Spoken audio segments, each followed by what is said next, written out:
Welcome to Comic Artist Pro Secrets. I'm Ethan Van Sciver, 27-year veteran of the comic book industry. Christopher Nolan rips HBO Max as the worst streaming service and denounces Warner Brothers' plan. Christopher Nolan, of course, the director of, I think, in my opinion, the very best Batman movies, aside from the Michael Keaton ones. And here he is coming out swinging. Now, everybody's talking about this article right now. It's just hit pretty much social media like a bomb. This is gigantic. I made a video yesterday about how HBO Max was already being considered a failure. People were laughing about how disorganized it was and how it was failing to meet its goals. I got hit with a ton. Can I just tell you, I got hit with a ton of backlash and propaganda from people who were like, no, HBO Max is doing great. It's already gotten 38 million subscribers. No, it has not. That is a lie. HBO Now subscribers have been automatically swept over and flipped into HBO Max subscribers, and that's 30 million subscribers right now. They've gotten 8.6 million subscribers. That's how many HBO Max has actually independently gotten. In the meantime, Disney Plus has gotten 72 million. HBO Max isn't quite working out that well. Now, you would think that would be okay because maybe over time, maybe the Justice League Snyder Cut movie coming out would encourage people to subscribe, and all of that's going to be okay. Once they get the content on the platform, that's going to be fine. Well, that is kind of true. Look at this. Here we have Jason Killer. We talked about him yesterday, and I guess this is Ann Sarnoff from Warner Media, and they're pulling in, look at this, they're pulling in on the red carpet Godzilla, King Kong, Wonder Woman. Is that Will Smith? What is the Will Smith vehicle that they're talking about there? I'm not really sure. But yeah, forcing them off of the red carpet and onto the straight to streaming. All of these big, enormous movies are going straight to streaming, and you would think that would be I don't know, the future. That's the way things are going to be in the future, and let's force the future, especially considering COVID right now. But this is not going over well with the creative types, and frankly, Jason Kilar does not care. He just doesn't care. Let's look at this article here. To many insiders, Warner Media's blindsiding of talent and their reps with news that it would send 17 films, all of everything that's coming out next year, and we're talking about big movies, straight directly to HBO Max in 2021 felt like an insult. Now, here's why that is. I mean, these guys, yeah, they care about money, but they also care about their art, and they want to see their movies that they work so hard on the big screen. They want them to have proper openings. There's a lot of we want to have the final product, the final result, the majesty of seeing it on a big screen and in front of a crowd of people. And, all of those things are going to be gone. And I think inevitably the future is going to show that stuff is going away. It is inevitably going away because things that are communal, things that are, good for society, aren't necessarily things that endure. What endures is what is easiest for lazy people. And frankly, I think most people, you're going to find that most people would rather watch the new Godzilla movie on their phone and not have to go anywhere than to get dressed up, get in the car, get somebody to go with you, spend money on popcorn, all of this stuff when you could just watch it in your house. People are always going to pick the easiest option. This really is going to be a disappointment for creative people. All right, so for many in the movie business, producers, directors, stars, and their representatives, December 3rd, 2020 is a day that will live in infamy. Well, it's not quite Pearl Harbor, but it's 4 days away and some 70 years. No, 80 years. Some of our industry's biggest filmmakers and most important movie stars went to bed the night before thinking they were working for the greatest movie studio, Warner Brothers, and woke up to find out they were working for the worst streaming service. That is a great line from Christopher Nolan, somebody whose work I really admire, and somebody who had a movie premiered during COVID, and it was called Tenet. And actually, it did hit the movie screens, and it didn't do very well because because who's going out, who's going to the movies right now during COVID? But he is the guy to kind of speak about this right now. His relationship with Warner's dates back to Insomnia in 2002. Added Nolan, Warner Brothers had an incredible machine for getting a filmmaker's work out everywhere, both in theaters and at home, and they're dismantling it as we speak. They don't even understand what they're losing. Their decision makes no economic sense, and even the most casual Wall Street investor can see the difference between disruption and dysfunction. Again, this is a much larger, cry of anguish. But it's the same cry of anguish that the comic book industry is experiencing because of AT&T purchasing Time Warner and thus also, Warner Media, but also DC Comics. AT&T does not care. And again, I asked this of former, co-publisher Dan DiDio, co-president. I can't remember if his title began with a P, either publisher or president. But I asked him, I said, does AT&T love comic books the way that you do? And it was a disingenuous question meant to kind of elicit a reaction from him. And Dan said, AT&T is a big corporation, and when you ascribe feelings to a big corporation, you are going to be let down and disappointed. And those were the words that he chose very carefully. Dan DiDio knew full well what AT&T was going to do to DC Comics and also to Warner Brothers Pictures. Okay, they only care. Again, if people like Christopher Nolan, who I greatly respect, could just understand and get this into his head, they only care about HBO Max. That is where they think they are going to see the most profits. And Jason Kilar personally believes that anytime he lets any kind of content go anywhere other than the streaming service, he is doing a disservice to HBO Max. So the decision makes no economic sense. Well, I don't know. I'm not sure. I think maybe they're considering that short term it might cost them some money, but long term it's going to pay dividends by building up HBO Max. So we have a rough year, but that year coincides with COVID. And then, we just get used to people used to the choice between going to the movie theaters or just seeing first run movies at home, and that's interesting. I do agree with. Can I just say, as much as I love the movies, I think they are going bye-bye. I love drive-in movies, and they are now a novelty. They're obsolete. But what a great way to see movies at the drive-in. Same thing is going to happen. It just, you can ask yourself a question: what is easiest for people?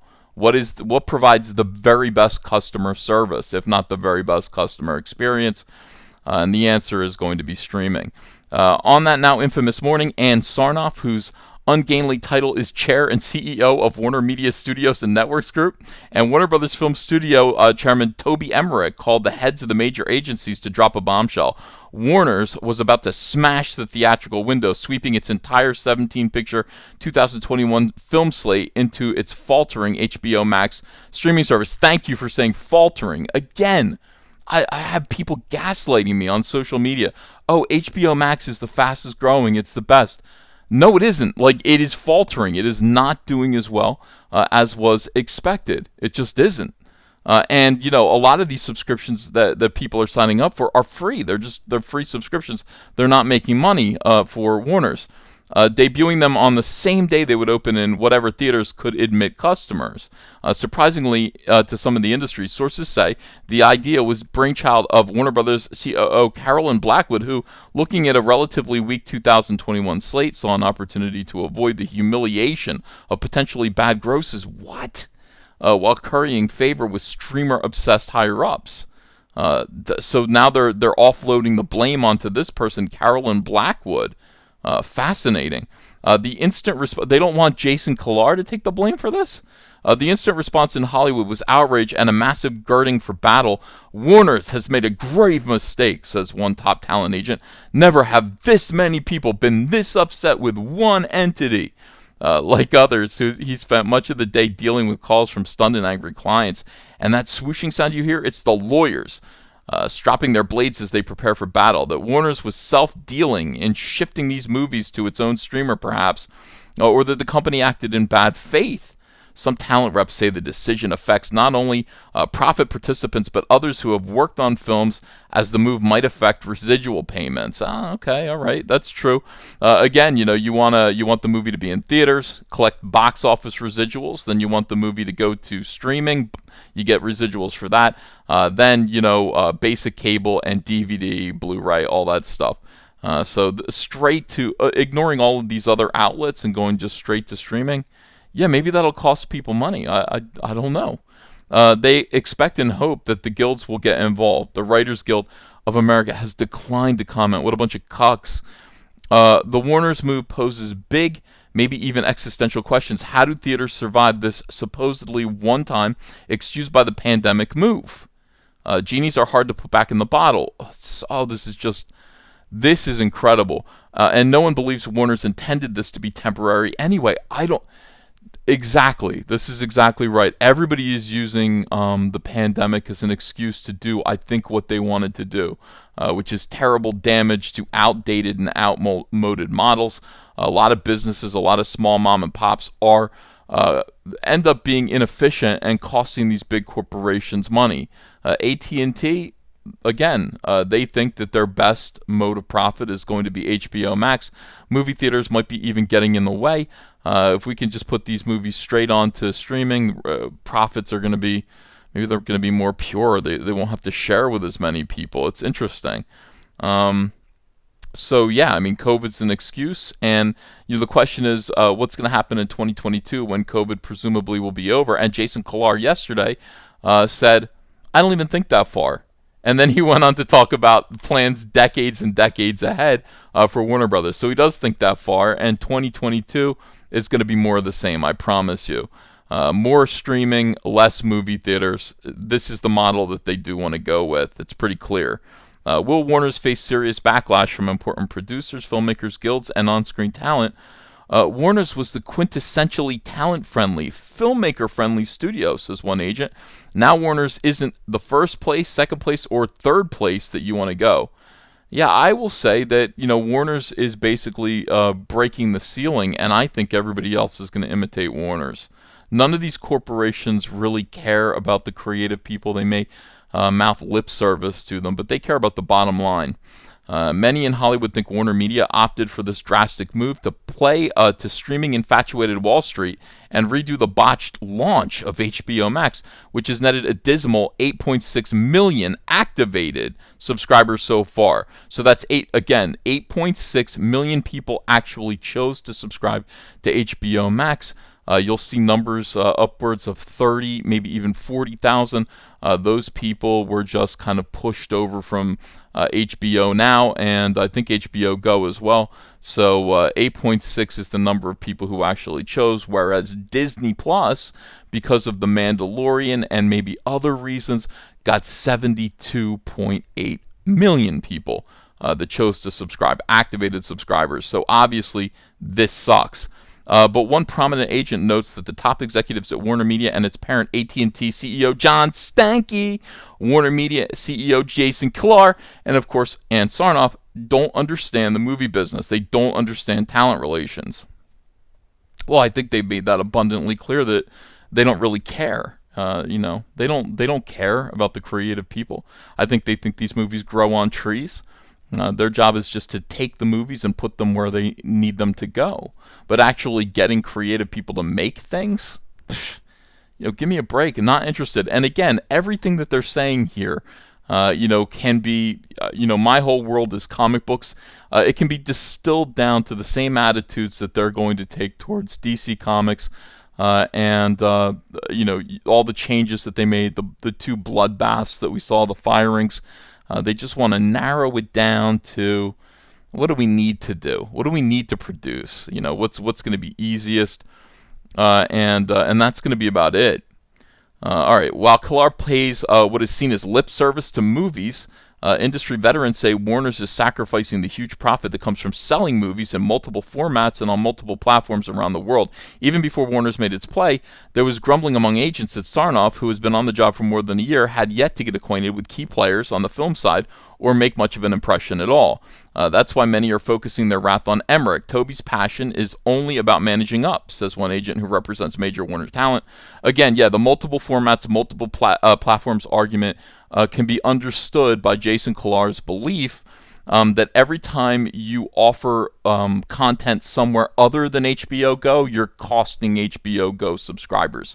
His big thing is to pack HBO Max with subscribers, and that is, if he puts it out somewhere else, he offers it in another format, he feels like he's losing that growth. So, I don't know, is that short-sighted? I guess it is. By the weekend following the announcement, Emmerich, but I mean, it serves his goals. His only goal is HBO Max. By the weekend following the announcement, Emmerich was calling important filmmakers with projects set for 2022 to assure them that their movies wouldn't be dropped on the streaming service without a warning. As if anyone would believe he had any control over the situation, says one producer with a major Warner property. Toby probably had a really bad weekend. Not that I feel bad for him, says one agent. Nice. According to a source, Emmerich tried to soothe In the Heights director John M. Chu by pointing out that the movie was still getting a global theatrical release. But industry insiders say the studio is pretending that pirates won't pounce as soon as these films are streaming on HBO Max. Of course they're going to. As soon as one does, there's an excellent version of the movie everywhere, immediately, notes one industry veteran. Yeah, you put this stuff out on streaming, and people don't even have to pay for HBO Max anymore. They can just put these movies out on the internet for free. Warner Media's decision to attack without warning may be understandable given the blowback that was foreseeable, but to many insiders, blindsiding talent and their reps seems like an insult. Sources say studio president Courtney Valenti was the only Warner exec who dared to speak up about the need to reach out to key creative partners, but she was quickly hushed. Much of this outrage will surely be mitigated if Warner Media is prepared to write big checks to all the profit participants in the films that have been moved. It's a critical time for them at the highest level to make this right with the talent, said one rep. But agents say the guidance that's been provided so far, suggests that the company isn't planning to offer what is now called Wonder Woman money in honor of the rich deal the studio gave profit participants in Wonder Woman 1984 when the film was moved to HBO Max. And there's Wonder Woman 1984, which is coming out for Christmas on streaming. Warner Media had to shovel tens of millions of Gal Gadot and other key players because the company wants a third in the series. But that sets the bar high. Sources even say Suicide Squad director James Gunn, who is a platform agnostic, was not pleased when the studio followed its shocking announcement by floating a lackluster formula for compensating him and other profit participants in the film. Oh, look, James Gunn's getting screwed. Oh, imagine that. At minimum, Warner Media has opened the door to arduous negotiations with the major agencies over compensation for multiple profit participants in 17 movies. Did the Warner's number crunchers in projecting the cost of premiering its entire 2021 slate on HBO Max factor in the cost of widely anticipated legal challenges? Damn. I mean, this is just a catastrophic disaster for AT&T, for Warner Brothers, for everybody. You know, who knew that AT&T was going to be this ruthless and this destructive to creative people? Who knew? I mean, I didn't even suspect that. I thought that they would just kind of go, all right, well, what's making the most money? And they would nurture those creative talents and cut off all of the, the extra extraneous parts, like their publishing company. I knew they were going to do that. But actually ending theatrical releases for 2021 and probably going forward, or ending exclusive theatrical premieres. That is absolutely crazy. So everybody's going to challenge. Many think Legendary will be the first to file a legal challenge. Yeah, we heard about that today. Legendary, Godzilla vs. King Kong, which has seen its release date move from March 2020 to November to May 2021. Though Legendary financed 75% of the movie, Warner's had the power to block the sale, and it did. Legendary asked whether the studio would give them a deal to stream the movie on HBO Max and got no clear answer until its executives woke up one December morning to find that the movie was going day and date on the service without the benefit of a negotiation. Legendary's even more expensive picture, Dune, they've got King Kong and Dune, is getting the same treatment. The other companies that finance Warner's movies, Village Roadshow and Braun, are also said to be agreed parties that might end up going to court. Incredible. Wow, incredible. And then there's talent. Dune director Denis Villeneuve, I don't know how to pronounce that, is said to be among those who felt most strongly that the traditional big screen release was essential for his film. Chu, who along with Lin-Manuel Miranda went through an intense courtship with multiple suitors for In the Heights, and who had turned down a huge Netflix offer for Crazy Rich Asians because he cherishes the communal theatrical experience, told an associate he was shell-shocked after being informed of Warner's decision. Sources say Warner Media insiders have been hoping that Disney will follow its lead and shift its slate to streaming, but Disney, which had $7 billion grossing movies last year, isn't about to do that. Instead, it's moving some films to streaming, as it did with Hamilton and Artemis Fowl, likely Cruella and more, but an agent notes that the way Disney has handled the shift stands in stark contrast to what Warner's has done. They didn't do a unilateral thing, he said, adding that studio executives made preemptive calls to talent and their reps that helped smooth the process. So Disney's actually paying more attention to the creative talent. They're taking the films on a case-by-case basis, and they feel like it's been better for everyone. It's also worth noting that Disney Plus, which has dwarfed HBO Max in terms of subscribers, has gotten a lot of mileage out of one original hit, The Mandalorian, which is based on an iconic movie property. There's never been a full-fledged franchise blockbuster launched on a streaming service, observes an executive at Warner's competitor. It starts with theaters, and it starts with an opening weekend. And so far, those blockbusters have been the ones that generated merchandise sales and theme park attractions. Warner doesn't have theme parks, but it has reaped benefits from movies that certainly would have dropped onto HBO Max had the option been available at the time. They talk about Joker here. All right, this brings to mind a line in the new Netflix movie. What's this? Despite the assertions to the contrary, many industry insiders believe that neither AT&T chairman Stankey nor Killar has much interest in the legacy movie business. Killar has said this move was made for the fans and told CNBC, if we start our days and end our days, this is the quote, if we start our days and end our days focused on the customer, we're going to lead the industry. Okay? Bear that in mind. That is all about streaming. That is all about making things easier for people. That brings to mind a line in the new Netflix movie, Mank, a warning delivered to the upstart Orson Welles by grizzled veteran Herman Mankiewicz. I just watched this movie. You, my friend, are an outsider, a self-appointed savior hyphenate. They're just waiting to loathe you. It also leaves out a long-standing Hollywood maxim, content is king, and content comes from artists who aren't always motivated purely by money. Says an agent who represents extremely important talent with business at Warner's, you had decades-long legacy as being known for being known as the most talent-friendly studio, and now you've gone from that to a studio that in a starburst colors lit up a sign that said, we don't give a fuck about talent. And that is AT&T, ladies and gentlemen. AT&T has absolutely ripped through Warner's. They've ripped through DC Comics, and you're going to see even more craziness from this purchase. It's going to be ruthless. It is going to be ruthless. So thanks for watching this. Do me a favor, please leave me responses in the comments below. Let me know what you think of this move. How do you feel about it? Please like, share this video, and subscribe to my channel if you wouldn't mind. It really helps us defeat the YouTube algorithm, which is intentionally and purposefully suppressing brilliant content like my own. Why? I don't know. I mean, I'm just sitting here telling the truth, and I always turn out to be correct. Thanks, everyone. I'll be back with another video later. New from All Caps Comics, Rainbow, the Brute, the last real man in fairyland. A tale of prismatic pain, a spectrum of brutality, and a pretty good dad. Choke slam a unicorn by backing it today, only on Indiegogo. Hey, I got a P.O. box. Want to send me some mail? Send it to Ethan Van Sciver, P.O. Box 607, Marlton, New Jersey, 08053. And I'll probably open it up on the live stream. Thanks very much, everyone.